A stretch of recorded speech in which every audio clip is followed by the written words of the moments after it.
Je vous donne une idée principale à faire. Vous allez sur l'autoroute, vous attendez comme un sale con de merde qu'une Ferrari qui pue sa mère vient me ramasser comme une pelle et m'envoie jusqu'à Mars parce que ce match du Real, encore une fois, troisième match d'affilée en Liga où tu échappes des points et c'est toujours les mêmes acteurs qui font en sorte que la fin soit exceptionnelle, parce que même si tu as certains qui peuvent encore sauver cette équipe du Real, elle a été dégueulasse, même pire que le match contre Elche. C'est pas normal que ces joueurs-là jouent 90 minutes.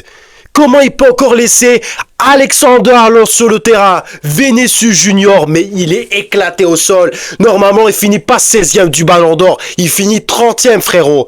Et à un moment donné, les choix qu'il fait, Xabi Alonso, il est pas du tout en train de coacher le Real Madrid. Il est en train de gagner des points avec la direction du Real. Parce que il y a pas de prise de décision, il y a pas de caractère, il y a rien. Tout ce qui représente pas. Et pour moi, l'arrivée de Xabi Alonso au Real Madrid, elle est prématurée parce qu'il impose rien. Pas de leadership, il ne communique pas, il laisse ses joueurs faire ce qu'ils veulent sur le terrain. Parce que même si tu t'en sors grâce à un penalty qui franchement est très généreux, parce que même si l'arbitre il a été timide, on dirait qu'il croyait qu'il allait en date avec une girafe. Franchement, va falloir m'expliquer même les décisions de l'arbitre qui, pour moi, il est passé vraiment, il était dans les pommes, le mec. Il y avait pas de synchronisation avec le match, avec les joueurs. Il passait son temps, franchement, à prendre un café sur la terrasse, alors qu'il s'agissait d'un match à enjeu pour Girone qui a joué un match sérieux et qui, pour eux,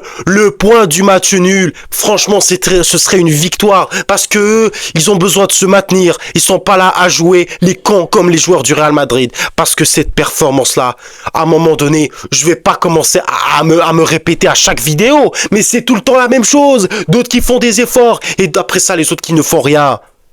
Parce que je ne comprends pas pourquoi Arda Güler qui est le meilleur passeur décisif du Real Madrid, il sort au détriment de qui? Au détriment de qui pour faire entrer un joueur offensif qui n'a rien apporté? Parce que pour moi, Rodrigo, à un moment donné, vous m'avez mis les trois sur le terrain. Ils ont tous raté un face-à-face, frérot. C'est pas possible d'être à côté, totalement à côté des matchs les plus faciles à gagner, frérot. Même la voisine d'à côté, elle va savoir comment faire des tactiques. On est rendu où, là? Quelle est la prochaine catastrophe qui vont nous pondre, le Real Madrid? Perdre, je sais pas, moi, contre... Je sais pas, donnez-moi une idée. Parce que à chaque match, c'est de pire en pire le niveau. Oh là là, le niveau, il devient terrible. Terrible. Et à chaque fois, tu vas voir une occasion du Real Madrid, c'est un centre. Après ça, c'est des frappes de loin. Mais tous les face-à-face que les offensifs avaient, ils l'ont raté. Et à un moment donné, on va me parler de la rencontre de Jude Bellingham. Parce que Jude Bellingham, on m'a dit, ouais, il va revenir de blessure, il va s'imposer. Qu'est-ce qu'il apporte? Il apporte que dalle. C'est comme il amène les seaux d'eau et essaie de remplir. C'est comme il veut vider une piscine. Mais en fait, il n'arrive pas. Donc, c'est ça. Le rôle de Jude Bellingham, c'est de la compensation. Il compense le pressing pour que certains ne font pas. Tel que Mbappé, Vinicius, c'est quand il voulait. Et lui, là, Vinicius, il a fait plus de simulations que d'occasions de but ou que de dribbles réussis. C'est pas possible que Vinicius Junior, il est titulaire. Il a demandé le salaire de Cristiano Ronaldo. Tu veux prends le salaire à bout d'air carrément. Ou démission du Real, casse-toi du Real. C'est quoi ces joueurs-là qui sont en train de mettre en péril les valeurs du Real, qui est la combativité, qu'il faut se battre sur chaque ballon? On m'a dit, ouais, le Bernabéu, c'était 90 minutes, c'est très long. Ce match, il était long et lent. Dans les transmissions, dans les transitions, c'est l'adversaire qui te donnait des ballons, tout simplement. On va pas se mentir, les deux, ils ont perdu tellement de ballons. Et Mbappé, qu'est-ce que vous voulez que je dise sur Mbappé? C'est le meilleur buteur du Real Madrid cette saison. C'est pas lui qui doit faire les différences à chaque match. Il a marqué un quadruplé contre Olympiakos. Si tu gagnais pas ce match-là, tu perds. Et franchement, ça me donne le vertige. J'ai mal à la tête, j'ai les courbatures. J'ai mal au cul quand je revois cette équipe du Real Madrid. Xabi Alonso qui vient avec son vesto, son manteau, style Peaky Blinders. Ouais, casse-toi, frère. Dégage du Real Madrid. De pire en pire, t'es en train d'humilier cette équipe sur la scène internationale.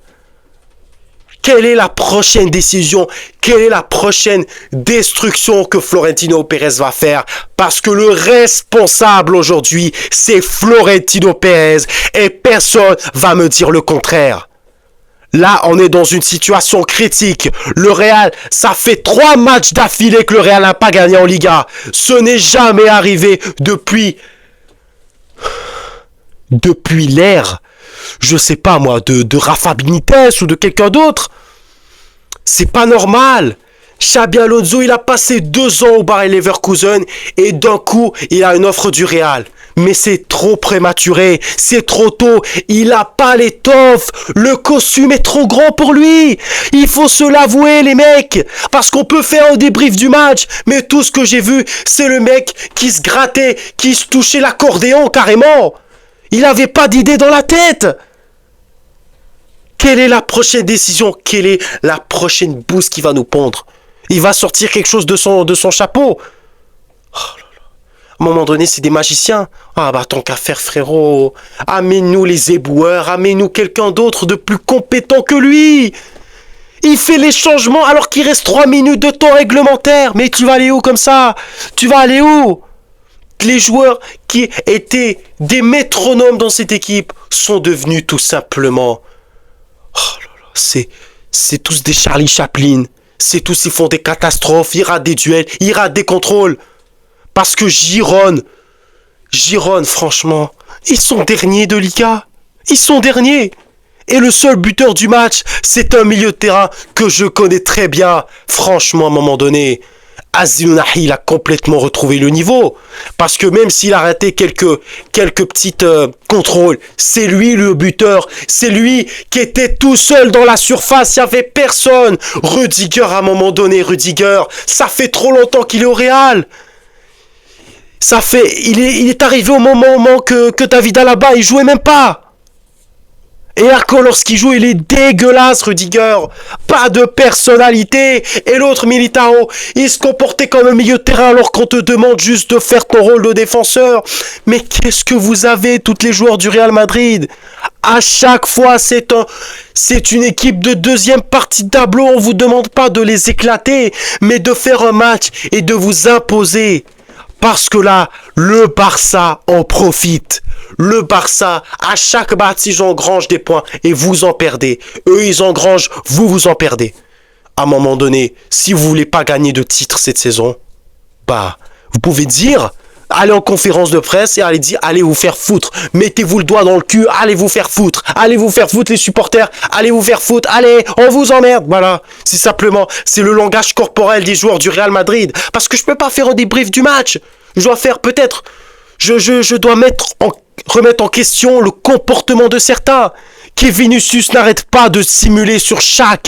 regardez le public, comment il commence à le huer parce que ce joueur-là n'impose pas de respect. Il est juste là à faire de l'anti-jeu. On va pas passer à côté du pot, tourner autour du pot, parce que c'est tout ce qu'il a fait, Vinicius. Tu tapes les compilations du match, tu as juste vu Vinicius qui faisait la toupie autour du poteau de corner ou qui léchait les filets de but. C'est quand que vous allez commencer à ouvrir les yeux? Que le coach va ouvrir les yeux? Ou que Florentino Pérez va ouvrir les yeux? Qu'il a fait une catastrophe? Parce que le Real Madrid aujourd'hui, c'est devenu la zone 51 parce qu'il y a le bordel partout. Il y a les extraterrestres. Il y a des cactus volants maintenant qui commencent à foutre la merde partout. Franchement, on va parler de chaque joueur qui a été mauvais. Moi, je suis pas là à faire chaque joueur, voilà ce qu'il a fait dans le match. Il y a rien à retenir. Il y a rien à retenir de cette rencontre.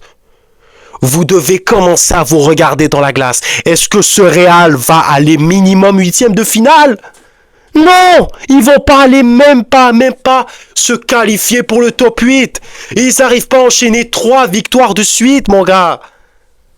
Et le Liverpool, je vous le répète, qui a été éclaté dans tous ces matchs. C'est pas possible. C'est pas possible de déraper. Liverpool qui a été éclaté dans toutes ces rencontres, qui a réussi à gagner contre toi. J'en pleure carrément. J'en chiale. J'en ai bavé. J'en ai bavé de cette équipe du Real Madrid. S'il n'y a pas de changement, franchement, qu'on n'arrête pas d'amener des gens écocentriques qui pensent qu'à leur gueule. Franchement, la cause, c'est une cause perdue, cette équipe-là. Les titres vont s'envoler. Ta place de leader va s'envoler. Tu vas tout perdre. Parce que la deuxième partie de saison, tu n'auras pas le droit à l'erreur. Et lorsqu'il faudra répondre dans les matchs les plus cruciaux, tu auras failli dans tous les secteurs de jeu. Et même le gardien qui a assuré pendant toutes ces rencontres, lui aussi aura lâché. Parce que personne aura eu l'idée ou même le courage de parler et d'être un leader tout simplement. Leader vocal et prendre ses responsabilités. Parce qu'à l'heure actuelle, ce Real Madrid n'arrive pas à assurer un seul succès contre un adversaire qui se bat pour le maintien, tout simplement. Il n'y a pas d'autre chose à dire dans cette vidéo. Le Real a encore échoué. Le Real laisse égarer des points. À un moment donné, ça y est. Faut lâcher prise. Faut arrêter de regarder le Real Madrid. Faut arrêter de regarder le foot de Xabi Alonso parce qu'il produit rien. Il produit de la bouillie. Franchement, on dirait des squelettes sur le terrain. C'est bon. Désolé de m'être énervé dans cette vidéo, mais il fallait imposer un peu cette rigueur-là et de commencer à réveiller tout le monde parce qu'à l'heure actuelle, c'est ça, le Real Madrid en crise d'identité de jeu, qui n'arrive plus à défendre, qui n'arrive plus à imposer son rythme dans le match, à chaque fois se fait bousculer par des adversaires qui ont un quart du budget de la Liga. C'est inadmissible. Il faut revoir le jeu, il faut revoir aussi les attitudes parce que l'écocentrie n'a pas de place au Real Madrid. C'est le Real Madrid, c'est pas le Mbappé FC ou le Arda Güler FC, c'est le Real Madrid. Tu te bats pour les cuissons ou tu te casses. C'est tout. Donc merci d'avoir vu cette vidéo jusqu'au bout. N'oubliez pas de liker, de commenter et de vous abonner surtout pour que la chaîne grandisse très rapidement. Et vous connaissez le slogan, les mecs, n'oubliez pas, la défaite n'existe pas, on s'en fout les mecs. Ciao!